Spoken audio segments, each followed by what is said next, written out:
O que Deus falou conosco. Hebreus 6, 20. Por isso, pondo de parte os princípios elementares da doutrina de Cristo, deixemo-nos levar para o que é perfeito, não lançando, de novo, a base do arrependimento de obras mortas e da fé em Deus, o ensino de batismos e da imposição de mãos, da ressurreição dos mortos e do juízo eterno. Isso faremos, se Deus permitir.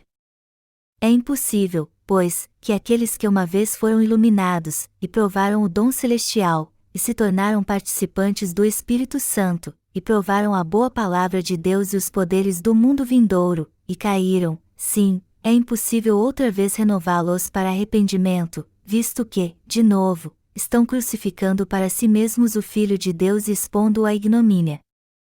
Porque a terra que absorve a chuva que frequentemente cai sobre ela e produz erva útil para aqueles por quem é também cultivada recebe bênção da parte de Deus, mas, se produz espinhos e abrolhos, é rejeitada e perto está da maldição, e o seu fim é ser queimada.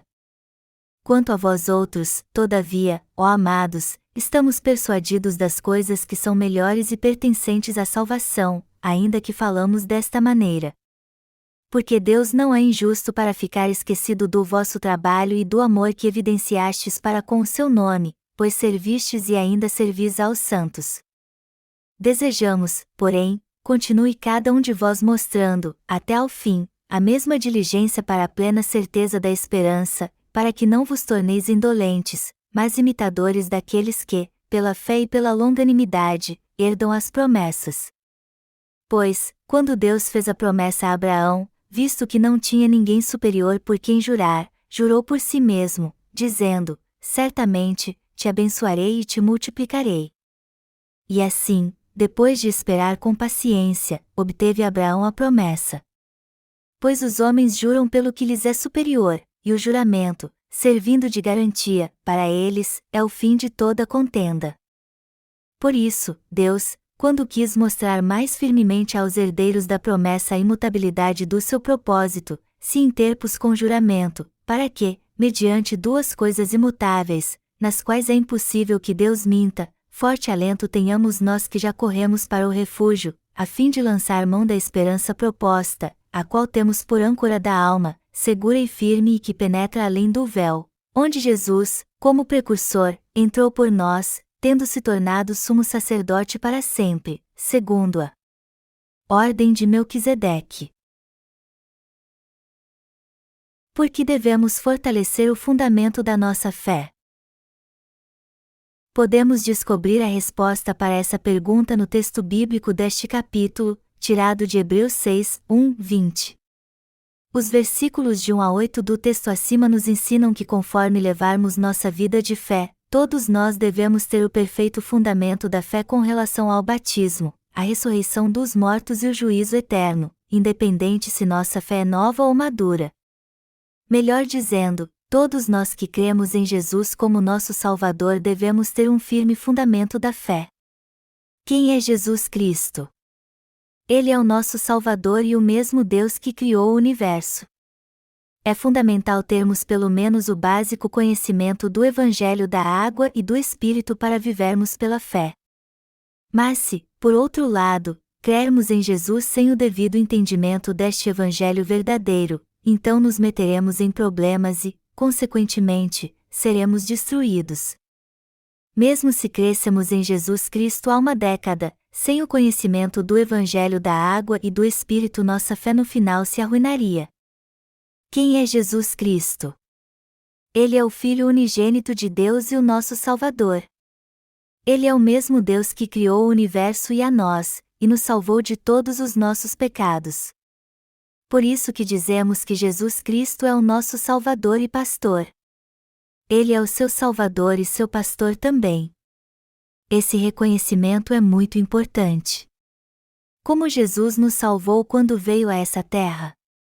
Ao nascer nessa terra através do corpo da Virgem Maria para nos salvar, Jesus Cristo se tornou nosso Salvador ao ser batizado por João Batista para levar todos os nossos pecados, morrendo na cruz, sendo condenado por nós e ressuscitando dos mortos. Jesus é o nosso Salvador, e para nos salvar de todos os nossos pecados, ele teve que aceitar todos os pecados deste mundo ao ser batizado, assim como os bodes expiatórios do Antigo Testamento tiravam os pecados dos israelitas pela imposição de mãos do sumo sacerdote. Do mesmo modo que no Antigo Testamento os animais sacrificados recebiam os pecados do povo de Israel pela imposição de mãos e tinham que morrer no lugar deles, Jesus recebeu todos os nossos pecados através de seu batismo, morreu na cruz por nós e ressuscitou dos mortos. Foi assim que ele nos salvou por completo, e precisamos entender bem esta expiação que foi feita pelos nossos pecados. Também é muito importante entendermos bem há uma ressurreição esperando por nós, agora que fomos realmente salvos. Mas se trairmos a justiça de Deus, apesar de termos recebido a remissão de pecados, seremos condenados por causa deles.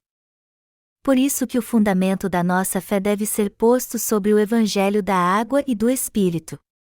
Vamos ler os versículos 1 e 2 no texto bíblico deste capítulo. Por isso, pondo de parte os princípios elementares da doutrina de Cristo, deixemo-nos levar para o que é perfeito, não lançando, de novo, a base do arrependimento de obras mortas e da fé em Deus, o ensino de batismos e da imposição de mãos, da ressurreição dos mortos e do juízo eterno. Hebreus 6, 1, 2. Esse texto não diz que nunca devemos falar sobre como fomos salvos dos nossos pecados, e sim que devemos lançar um firme fundamento da fé e viver por ela. Melhor dizendo, o autor da Epístola aos Hebreus está nos exortando a lançar um perfeito fundamento da fé e com ousadia ir à presença de Deus com uma fé perfeita. O que aconteceria se alguém fosse construir sua casa sobre uma fundação fraca e com falhas? A casa iria se inclinar para o lado e talvez até cair. Através do texto bíblico deste capítulo, o autor de Hebreus está falando aos crentes do Evangelho da Água e do Espírito, cujo fundamento da fé ainda é instável, dizendo a eles: quem é Jesus Cristo? Ele é nosso Deus, nosso pastor e nosso Salvador que apagou todos os nossos pecados com o Evangelho da Água e do Espírito. O Senhor é nosso pastor. Ele é o sumo sacerdote do reino dos céus que nos salvou levando todos os nossos pecados sobre seu corpo através do seu batismo, morrendo na cruz por nós e ressuscitando dos mortos. O autor de Hebreus também está falando a mesma coisa aos cristãos de hoje. Qual é a verdadeira salvação do pecado? Como podemos ser salvos de todos os nossos pecados? Nós fomos salvos de todos os nossos pecados crendo no Evangelho da Água e do Espírito. Então, o que é este Evangelho da Água e do Espírito? Este é o Evangelho da salvação que proclama que o Filho de Deus nos salvou vindo a essa terra, levou todos os nossos pecados de uma vez por todas ao ser batizado por João Batista, morreu na cruz e ressuscitou dos mortos. Deste modo, o Senhor cumpriu a nossa salvação de uma forma perfeita. Portanto, devemos compreender esta verdade da salvação, crer nela e viver segundo nossa fé. Você não deve dizer que crê em Jesus como seu Salvador sem primeiro construir um perfeito fundamento para a sua salvação. A partir do momento que passa a crer em Jesus, você deve crer que ele levou todos os seus pecados de uma vez por todas quando foi batizado por João Batista. Mas se, por outro lado, você crer em Jesus à sua maneira de pensar e sem ter esse entendimento, com o tempo você acabará traindo-o. Estes cujo fundamento da fé é falho se corromperão ao longo da estrada, pois não conhecem a justiça de Deus. Na verdade, eles acabarão se opondo à justiça de Jesus. Eles crucificam novamente o Filho de Deus e o expõem à vergonha, e no final serão queimados no fogo eterno. Este é o destino que os aguarda porque aquele que não constrói um perfeito fundamento da salvação está prestes a trair o Senhor. Talvez alguns de vocês tenham visto o filme Os 10 Mandamentos, que é baseado parcialmente no relato de Moisés escrito em Êxodo. No começo do filme, Faraó manda matar todos os filhos de sexo masculino dos hebreus.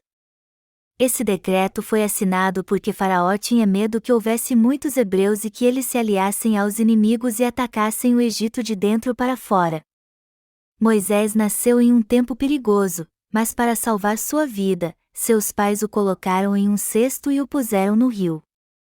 Moisés então foi resgatado por uma das filhas de Faraó, que o adotou como seu filho.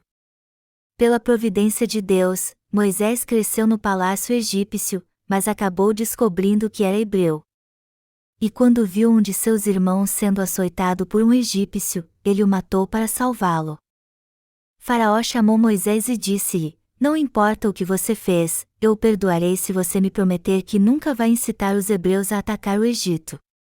Se me prometer isso, eu o perdoarei de tudo o que você fez, não importa as acusações que se levantaram contra você. Somente me prometa que nunca incitará os escravos hebreus a atacar o Egito. Com isso, eu irei assinar o perdão total. Mas Moisés disse a Faraó: Eu irei libertar o meu povo desta escravidão. Como Moisés era o neto adotado de Faraó, você pode imaginar como o Faraó deve ter se sentido traído quando ouviu isso. E na sua ira Faraó baniu Moisés e ordenou que seu nome fosse retirado de todos os registros do Egito. Amados irmãos, se vocês não tiverem um claro entendimento do Evangelho da Água e do Espírito, mesmo dizendo que confiam na justiça de Deus e creem em seu Filho Jesus Cristo como seu Salvador, na verdade vocês estarão traindo-o. O conhecimento do Evangelho da Água e do Espírito é fundamental para que vocês tenham fé na justiça de Deus. Embora os princípios elementares não pareçam importantes, uma simples noção destes princípios não conseguirá sustentar sua vida de fé até o fim. Quando se trata de ter uma fé correta, o entendimento da justiça de Deus é de suma importância. Assim como é importantíssimo lançar um firme fundamento quando se constrói uma casa, é crucial você lançar um firme fundamento da fé. Antes de tudo, devemos ter fé em Deus. Eu quero enfatizar como é importante dizermos: embora não consigamos ver Deus com nossos próprios olhos, Ele está vivo e eu creio mesmo neste Deus. Embora existam muitos deuses e religiões neste mundo, e alguns dizerem que são seus próprios deuses, eu creio na verdade que diz que Deus criou os céus e a terra, o universo e tudo o que nele há. Se temos fé em Deus, então devemos honrar e confiar na sua justiça. Ninguém pode fazer de si mesmo um Deus.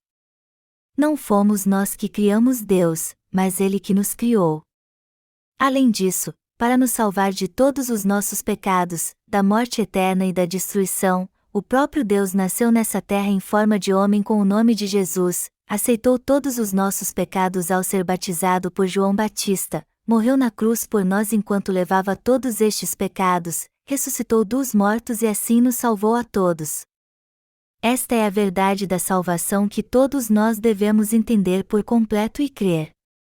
Está escrito no texto bíblico deste capítulo, o ensino de batismos e da imposição de mãos, da ressurreição dos mortos e do juízo eterno. Hebreus 6:02. O que a palavra batismos significa? A palavra batismo significa transferência de pecados ou purificação dos pecados, mas também significa morte, como está escrito em Romanos 6:3-4, ou, porventura, ignorais que todos nós que fomos batizados em Cristo Jesus fomos batizados na sua morte? Fomos, pois, sepultados com ele na morte pelo batismo, e para que, como Cristo foi ressuscitado dentre os mortos pela glória do Pai, assim também andemos nós em novidade de vida. Portanto, batismo também significa morte. Jesus não somente aceitou e purificou todos os nossos pecados ao ser batizado por João Batista, mas também morreu na cruz. O Senhor levou todos os nossos pecados e morreu por nós. Por isso que o livro de Hebreus está falando de batismos. Por causa da queda dos primeiros seres humanos, Adão e Eva, todos devem morrer uma só vez. Se você não morrer uma vez por seus pecados com Jesus Cristo e for trazido de volta à vida por este Senhor, você jamais poderá nascer de novo. Por isso que a Bíblia diz que devemos nascer 2 vezes. Melhor dizendo, já que é de carne, você também deve nascer de novo espiritualmente. E para nascer de novo, você precisa saber e crer que todos os seus pecados passaram para Jesus, que ele morreu crucificado por você enquanto levava os seus pecados, que ele ressuscitou dos mortos e também lhe trouxe de volta à vida, e que assim purificou todos os seus pecados, lhe tornou justo e fez de você seu próprio filho. Por isso que o autor de Hebreus falou de batismos. A palavra batismo significa passar para ou transferir, e esta palavra tem o mesmo significado da imposição de mãos através do qual os israelitas passavam seus pecados para o holocausto. É fundamental que você entenda bem isso, que assim como os animais sacrificiais do Antigo Testamento recebiam os pecados do povo de Israel pela imposição de mãos e morriam no lugar deles, assim o Senhor recebeu todos os seus pecados através do batismo e morreu na cruz em seu lugar. Ao aceitar todos os seus e os meus pecados através do batismo e ao morrer na cruz em nosso lugar, Jesus levou todas as nossas maldições.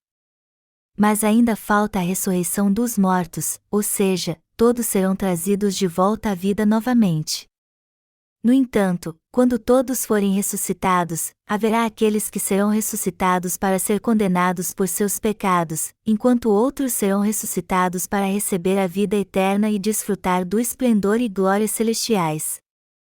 Alguns, por ignorarem o evangelho da água e do Espírito, o descrevem como reencarnação.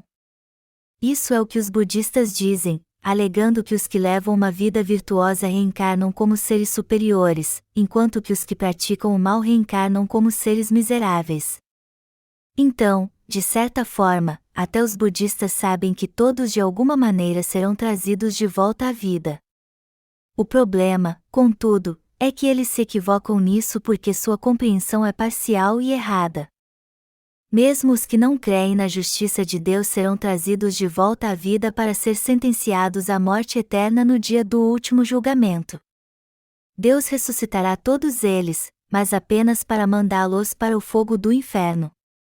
Por outro lado, os que receberam a remissão de pecados serão trazidos de volta à vida para participar da boa ressurreição, ou seja, para receber a vida eterna. É muito importante compreender que, no que diz respeito à ressurreição, todos receberão a salvação ou a condenação eterna. Aqueles que pertencem a Deus receberão a salvação e a vida eterna, enquanto os demais enfrentarão a maldição e a condenação eternas. Se o fundamento da sua fé em Jesus ainda é fraco, então você precisa estudar a palavra de Deus novamente.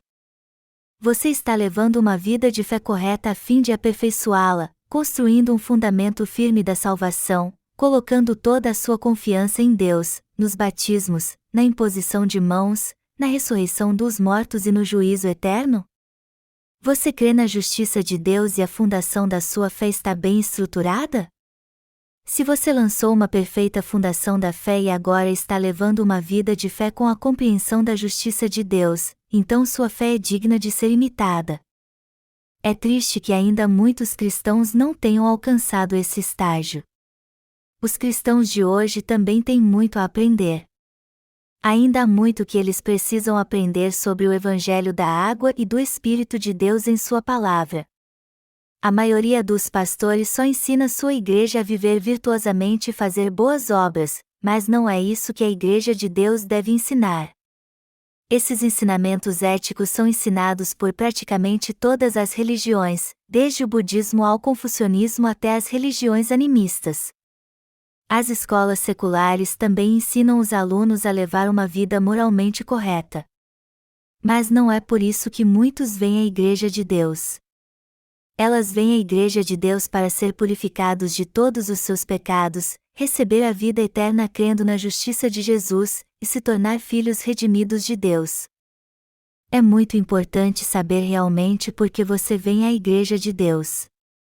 Você também precisa saber por que crê na justiça de Jesus e crer segundo esse propósito. É óbvio que eu não estou dizendo aqui que a Igreja de Deus nunca ensina os irmãos a levar uma vida moralmente correta. Ela exorta a todos os irmãos a dar seu melhor para levar uma vida virtuosa, suportar uns aos outros com paciência, ser gentis uns para com os outros, e viver para o Evangelho da água e do Espírito. Mas é claro que estas são apenas as regras básicas que todo irmão deve seguir.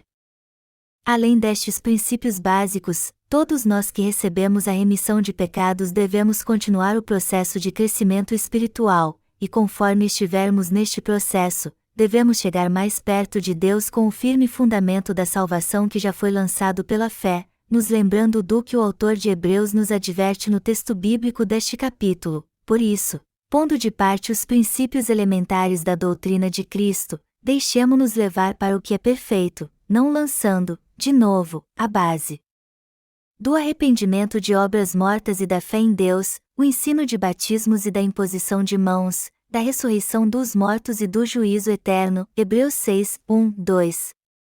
Deus então nos dirá que o dia em que nosso corpo também será liberto está chegando. E é por isso que nós, os redimidos, estamos servindo ao Evangelho da água e do Espírito com toda certeza. O autor da Epístola de Hebreus e Deus estão falando justamente de nós. É errado não aguardarmos pelo reino dos céus e a vida eterna dados por Deus em nossa vida. Ao invés de ficarmos cansados de tanto esperar, devemos ansiar ainda mais por estas bênçãos maravilhosas, vencer nossas lutas e tribulações nessa terra com paciência, e vivermos para pregar a salvação de Deus aos outros. Deus só falou desta vida conosco? Não, Ele também falou sobre ela aos irmãos do passado, mencionados no relato de Abraão. Está escrito em Hebreus 6, 13 e 15, pois, quando Deus fez a promessa a Abraão, visto que não tinha ninguém superior por quem jurar, jurou por si mesmo, dizendo: certamente, te abençoarei e te multiplicarei. E assim, depois de esperar com paciência, obteve Abraão a promessa. Quando chamou Abraão em Ur dos Caldeus e o mandou deixar seu país e ir para a terra de Canaã, Deus prometeu que o abençoaria abundantemente. Naquele tempo, Abraão tinha 75 anos e passou por muita luta quando deixou seu país. Mas Deus prometeu que lhe daria um filho. E também prometeu que lhe daria uma terra bem melhor. Por isso Abraão esperou com paciência e alcançou a promessa. Abraão foi chamado por Deus com 75 anos, e depois de alguns anos, ele prometeu que lhe daria um filho. Já que Abraão teve seu filho com 100 anos, isso significa que ele esperou cerca de 20 anos para a promessa de Deus se cumprir. Deus prometeu a Abraão: certamente, te abençoarei e te multiplicarei. Hebreus 6 horas e 14 minutos, mas ele teve que esperar pacientemente por um longo tempo antes de seus descendentes se tornarem a nação de Israel. Isso requereu uma grande dose de paciência de Abraão até alcançar a promessa. Além disso, pouco tempo depois de Deus ter dado um filho a Abraão, ele o mandou sacrificá-lo a ele como oferta queimada. Bem cedo na manhã seguinte, Abraão começou sua jornada com seu filho Isaque a fim de obedecer à ordem de Deus. Mas quando Abraão estava para sacrificá-lo como oferta queimada, Deus interveio e disse: não mate seu filho. Eu tenho visto sua obediência, e por isso prometo que certamente o abençoarei fazendo-o multiplicar e prosperar. A nação de Israel nasceu de um homem chamado Abraão. A promessa de Deus a Abraão foi totalmente cumprida. Os palestinos de hoje também são descendentes de Abraão, assim como o povo judeu. O nome Israel vem do nome de Jacó, como vemos na Bíblia. A palavra Israel significa aquele que lutou com Deus e venceu. Ele recebeu este nome porque lutou com um anjo, que na verdade era o próprio Deus, até o dia raiar, embora estivesse fraco. O anjo então disse a Jacó: deixe-me ir. Seu nome não será mais Jacó, mas Israel. Você lutou com Deus e prevaleceu. O que me resta é abençoá-lo e guardá-lo. De agora em diante, você não mais se chamará Jacó, mas Israel. Por isso que quando falamos hoje do povo de Israel, na verdade estamos falando dos descendentes de Jacó. Os descendentes de Abraão vieram de uma linhagem especial diferente dos gentios. Assim somos nós, especiais também.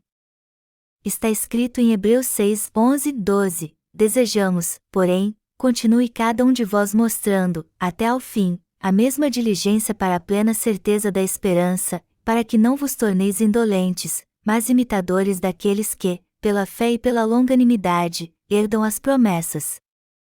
Deus nos chamou e nos salvou para que levássemos o mesmo tipo de vida descrito nesta passagem, e nos disse para esperar com paciência, pois sua vontade se cumprirá conforme nos foi prometido.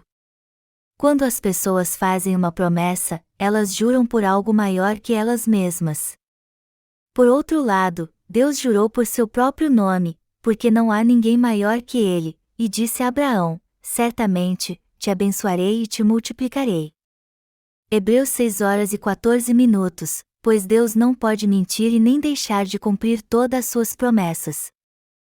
Mentir é algo que Deus não pode fazer, e outra coisa que ele não pode fazer é deixar de cumprir sua promessa. Estes dois princípios são verdades imutáveis. O que devemos evitar então para tomarmos posse do que ele nos prometeu? Devemos evitar o mundo. Nós não fugimos de nenhum desafio, mas fugimos do mundo porque não queremos seguir os ditames dele. Deus diz no texto bíblico deste capítulo que quer que fujamos do mundo para termos uma forte consolação. A Bíblia também diz: a qual temos por âncora da alma, segura e firme e que penetra além do véu, onde Jesus, como precursor, entrou por nós, tendo se tornado sumo sacerdote para sempre, segundo a ordem de Melquisedeque. Hebreus 6:19-20. Se suportarmos mais um pouco, iremos para o reino dos céus, desfrutaremos da vida eterna e receberemos glória e esplendor. Está escrito que temos uma âncora da alma, segura e firme, que nos faz entrar na presença de Deus atrás do véu. Nosso Deus prometeu que se crermos no Evangelho da água e do Espírito, Ele nos dará a remissão de pecados, nos concederá o reino dos céus, nos fará seus filhos, nos dará a vida eterna e nos abençoará com a ressurreição eterna e a felicidade. Esta é uma verdade imutável, pois é a promessa que Deus fez a todos nós que cremos no Evangelho da remissão de pecados. É por isso que dizemos que entraremos no reino de Deus graças ao nosso Senhor. Hebreus 6:20 diz: onde Jesus, como precursor, entrou por nós, tendo se tornado sumo sacerdote para sempre, segundo a ordem de Melquisedeque. Esse texto significa que porque o nosso Senhor veio a essa terra, levou todos os nossos pecados ao ser batizado, morreu na cruz, ressuscitou dos mortos e ascendeu ao reino de Deus, todos nós que cremos em Jesus Cristo também entraremos no seu reino, assim como ele entrou. Esta é uma verdade imutável que durará para sempre. É um fato inegável. Porque cremos no Evangelho da água e do Espírito, é impossível não entrarmos no reino dos céus, mesmo se não quisermos. Por outro lado, se não crermos neste Evangelho verdadeiro, será impossível entrarmos no reino dos céus, não importa o quanto desejemos fazê-lo. Por isso é tão importante lançarmos um perfeito fundamento da salvação para entrarmos no céu. Jesus Cristo não apenas nos salvou de forma perfeita, mas também preparou tudo com perfeição para que todos pudéssemos entrar no reino dos céus. Foi através do Evangelho da água e do Espírito que Deus nos salvou, e eu preciso dizer como é importante crermos de todo o coração neste Evangelho perfeito, na perfeita salvação dada por Deus e na vida eterna, em suas bênçãos perfeitas, na perfeita ressurreição, e em como devemos esperar com paciência pela fé, com a certeza da esperança até o dia de entrarmos no reino do Senhor. Mas só há uma coisa que devemos evitar enquanto vivermos nessa terra: o mundo. Se não fugirmos dele, acabaremos sendo tentados por ele, e se isso acontecer, estará tudo acabado para nós. Um exemplo claro disso é Ló, sobrinho de Abraão. Embora Ló tenha sido salvo, ele foi para o mundo e, por isso, sua fé acabou. Seus descendentes, os Moabitas e os Amonitas, Gênesis 19, 30 e 38, se voltaram contra Deus. Por outro lado, o povo da fé como Abraão se afastou do mundo. Mas não fizeram isso porque eram covardes, e sim porque não queriam ser tentados pelo mundo. Somos filhos de Deus. Cremos na justiça de Jesus Cristo. Alguns desistiram da fé na justiça do Senhor por várias razões, mas você também acha que a salvação que recebemos é algo tão inútil assim? É tão barata esta salvação que Deus nos trouxe através de sua própria justiça? Ela é tão sem sentido assim? Não, a salvação que o Senhor nos deu é tão preciosa que jamais podemos trocá-la por qualquer outra coisa neste mundo, mesmo que nos deem o próprio mundo em troca. É tão insignificante assim servir à justiça de Deus? Não, servir à justiça de Deus é tão valoroso quanto qualquer desafio humano que já foi feito em toda a história da humanidade, mais importante do que ir à Lua. Embora esse ministério de servir a Deus pareça algo simples à primeira vista, ele é na verdade muito importante. Há alguém que leve uma vida mais importante do que aquele que serve aos outros? Não, não há uma vida mais valiosa que a nossa. Nós estamos servindo ao Evangelho da água e do Espírito de todo o coração, mas as pessoas não nos dão nenhum valor. Por outro lado, muitas delas não fazem nada além de desacreditar em nós que somos crentes no Evangelho da água e do Espírito. Mas é tão inútil servirmos ao Evangelho da água e do Espírito? Não, é claro que não. Eu não tenho nenhum respeito por aqueles que não reconhecem como é importante servir ao Senhor. Estas pessoas são tão tolas que algumas vezes desisti delas depois de exortá-las. Eu só não vou ficar desperdiçando meu tempo com elas. Mas e você? O que você acha que vale a mais pena, servir a você mesmo ou ao Evangelho da água e do Espírito? É claro que vale muito mais a pena servir a Deus, pois este Evangelho e sua justiça são muito mais preciosos do que qualquer outra coisa. Apesar disso, havia no passado algumas pessoas em nossa igreja que desistiram de sua fé e foram para o mundo para viver apenas para si mesmos, dizendo que não eram tolas. E elas fizeram isso apesar de termos pregado o Evangelho da água e do Espírito para elas, dando-lhes a oportunidade de servir este Evangelho, e abrindo o caminho para elas levarem uma vida verdadeiramente digna. Infelizmente, estas pessoas acabaram cometendo o maior erro de sua vida. Amados irmãos, nós agora estamos fazendo algo que é maior do que qualquer herói já fez. Estamos salvando as almas perdidas do mundo todo. Até o maior herói de todos os tempos não conseguiria realizar nada em termos humanos, já que estamos trabalhando para salvar as almas perdidas do mundo inteiro. E como sabemos que o que estamos fazendo é tão precioso, não podemos trocar nosso trabalho por nada no mundo. Eu tenho muito orgulho do nosso trabalho, e estou certo que vocês também se orgulham do que fazem. É óbvio que talvez existam algumas pessoas aqui que não têm orgulho algum do nosso trabalho, mas se soubessem como ele é importante, também se orgulhariam dele. Se você gosta do mundo e quer deixar a igreja, eu não vou lhe impedir. Todo aquele que quiser ir para o mundo vai mesmo, não importa o que eu faça. Afinal de contas, você não deve ficar na igreja só porque eu peço para você ficar.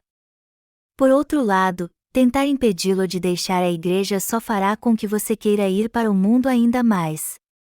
Alguns de vocês até pensam que poderão simplesmente voltar para a igreja quando as coisas não darem certo lá fora. Mas aquele que deixou a igreja pode voltar tão facilmente? Depois que você sai da igreja, não é tão fácil assim voltar. Depois de levar uma vida justa, se seu coração se voltou para a maldade e para seu passado pecaminoso, você não pode simplesmente voltar. Você terá sorte se conseguir voltar no último minuto de vida e confessar em seu leito de morte: "O Senhor é o meu Deus, e eu creio neste Deus justo", mas isso é quase impossível, pois depois que a maldade toma conta do seu coração, você fica inclinado a odiar quem está fazendo a justa obra de Deus. Você se tornará inimigo de Deus. Algo ruim surgirá em seu coração para fazer você odiar os irmãos sem motivo algum, ficar contra eles à toa e sem razão alguma considerá-los seus inimigos. E isso acontecerá porque você foi enganado pelo diabo e se tornará seu escravo. Esses sentimentos malignos surgirão na mesma hora a não ser que você se una à igreja. Faz parte da sua natureza humana ser atribulado por esses pensamentos. Portanto, É de suma importância compreender e crer com ação de graças que Deus fez toda a obra da salvação com perfeição por nós, para que o condenado seja salvo e o miserável faça sua preciosa obra. Mas se não deseja fazer a obra de Deus em sua igreja, então você deve partir. Você está infeliz na igreja de Deus por algum motivo? Você acha insuportável lidar com os irmãos? Você não quer mais trabalhar na igreja de Deus? Você quer ir para algum lugar e achar alguém para trabalhar com você? Se é isso que você quer, então sinta-se livre para deixar a igreja e ir para onde quiser. Mas antes de tomar a decisão final, você deve pensar bem e perguntar a si mesmo: vai realmente me fazer bem deixar a igreja de Deus? Ao invés de ficar tratando de assuntos banais, como quem é maior que o outro, devemos pensar na salvação que Deus nos deu, meditar na justiça de Jesus, lançar um perfeito fundamento da salvação pela fé e continuarmos nos aperfeiçoando. Embora nosso coração às vezes fique meio balançado, nossa vida deve estar firmada na palavra de Deus, e por isso é importante confirmarmos mais uma vez nossa fé no Evangelho da água e do Espírito, segurarmos na corda da salvação, acalmarmos nosso coração turbado, e olharmos somente para o Senhor.